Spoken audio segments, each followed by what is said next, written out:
And when I was doing my PhD, I had put a board with all the scientists' photographs and I left one open. So everybody used to tease, what is your photo there? I said, I wish, man. One day I want to be one of the inventors. Did you fill it in?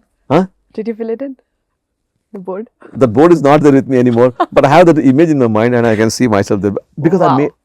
It's pure grace. Yes. I think there are a lot of scientists who are working and it's always like that, right? All of us make efforts. And it doesn't, that's why I don't gloat over that, I'm the inventor or, because all of us are same. Yeah. Wow. Some succeed, some don't succeed. Doesn't mean that they are not smart. They are all smart scientists. They are all doing everything. And for me to come here also, there's so many scientists who have worked, right? People in my team who are working, Yes. my colleagues. Once the drug is discovered, right? Once invention is one that happens, then we call it as preclinical development. We have to develop it into clinical candidate.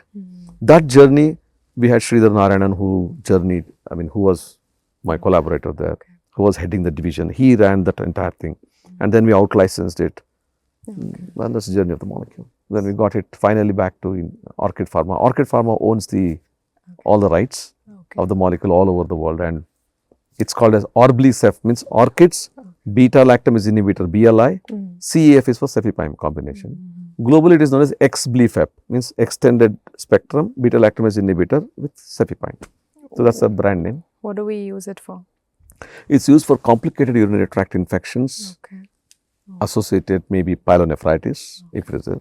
So these two indications in that section.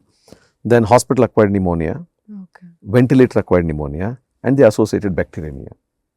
So these indications have been You approved. just came at the right time, is it? Huh? COVID happened, ventilator, pneumonia Yeah. happened. But our drug came out only 2024. Oh, Yeah. Oh, yeah. So it wasn't available at the time of the Mm-hmm. pandemic, but now it's available. But it's an amazing molecule. The structural biology of it is amazing. The way our molecule goes and locks into that beta-lactamase enzyme I mentioned is so tight and multi-centric it attaches. So bacteria has no chance to escape as of now, but they'll evolve. Okay. One day this will also become useless. That's down. Very At least I would expect 50, 60 years at least it should run, because the previous version, the tazobactam, has crossed more than 40 years now and it is becoming weaker now slightly. So by the time it goes out, this will rise and it will take care of that. And it is very good antibiotic, Okay. very safe, known class, safe molecule. Gut friendly. Well, gut friendly is a difficult question because any antibiotic would have some impact Oh, yeah. on the gut. Yes. Okay. Sure. Tell me, if a 10-year-old tells you, I want to be a scientist like you. So what are your words for him or her? So I would tell the child, don't be like me, be a scientist of your own kind, Okay. right? But you can take inspiration from previous successes. People have made successes. So Who was your inspiration? Louis Pasteur. Louis Pasteur. Okay. Louis Pasteur was the one who opened my world of microbes into my life, and I really love it. Okay. So when I went to Sorbonne, late last year in France, and I saw, where he studied in the Sorbonne University, his statue is there. I took a picture with him. At least I have a picture with Louis Pasteur's statue at Sorbonne University. Superb. Okay. Yeah. So each person gets different inspiration. Don't aim to be a scientist for the sake of, prestige or, to be recognized. That's what I would say. What is your passion will be my first question to the child. Why you want to be a scientist? What is that you want to achieve in life? For me, the question was curiosity always. I'm a very curious kid. Always want to know. And once I have curiosity satisfied, then it keeps expanding my horizon. It's always a horizon. It's never a boundary for me. More and more and more knowing. And it never ends. And even now I continue to read and study because there's so much, knowledge which is pouring in, new information coming in. So you're always fascinated. It keeps you fascinated. Yeah.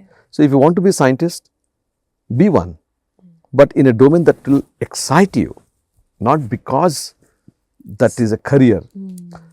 As a career for a scientist, it's not great. It's a lot of hard work, not much. A lot of patience. Yeah. A lot of experiments not happening Not the way much you success. Failure is like breathing for us. Every day you go, it's experiments of fail. No? So you don't get scared of being failing. Okay. It's okay, it fails. Yeah, you okay, guys fine. go like warriors, and I'm like, oh, it's okay, dude. We lost Let's- today. Let's do it again. Another way, another way. That's how this molecule came also. If we had stopped, okay, it failed and it stopped, it wouldn't have been there. So we made sure we go, and also one should know when to call it a day. Right? You cannot go on forever. So And you go crazy. yeah, because Orchid Pharma, Yeah. they remained invested in this molecule for so many years. Which company would sustain like that? Wockhardt is the next company which is remaining invested, and they filed for US FDA.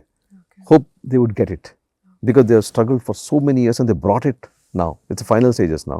Once that happens, that will be the second company which is What bringing is your story, USFDA patenting? US FDA work. Yeah, I mean, I was at Johns Hopkins Medical School, right, in Baltimore. Okay. So after my postdoc there, then I got a position in US FDA. So I was working there on a project again. So once that was done, I said, come back to home. Okay. That's how I came back to India. Oh, so Yeah. So coming back to your Students' question, right? So one has to pick their passion first. Passion means not some say various things are coming nowadays, right? The options are open quite a bit for children nowadays. Plenty of options. There are two kinds one has to be very mindful. Whether my passion will pay me in the future or whether my passion will just keep me where I am. There are a lot of passions which are very interesting but may have a promise, right? So it's very carefully one has to decide that, how you want to choose it.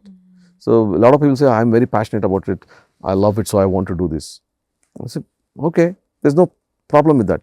If your passion can become a profession, there's nothing like it. I was lucky and blessed to be like that. Oh, yeah. My passion is Yes, my yes. profession, so I just enjoy what I'm You're doing. not bored of work. Never bored. Never ever bored of working. Super. So my children always say, Appa always takes a workation.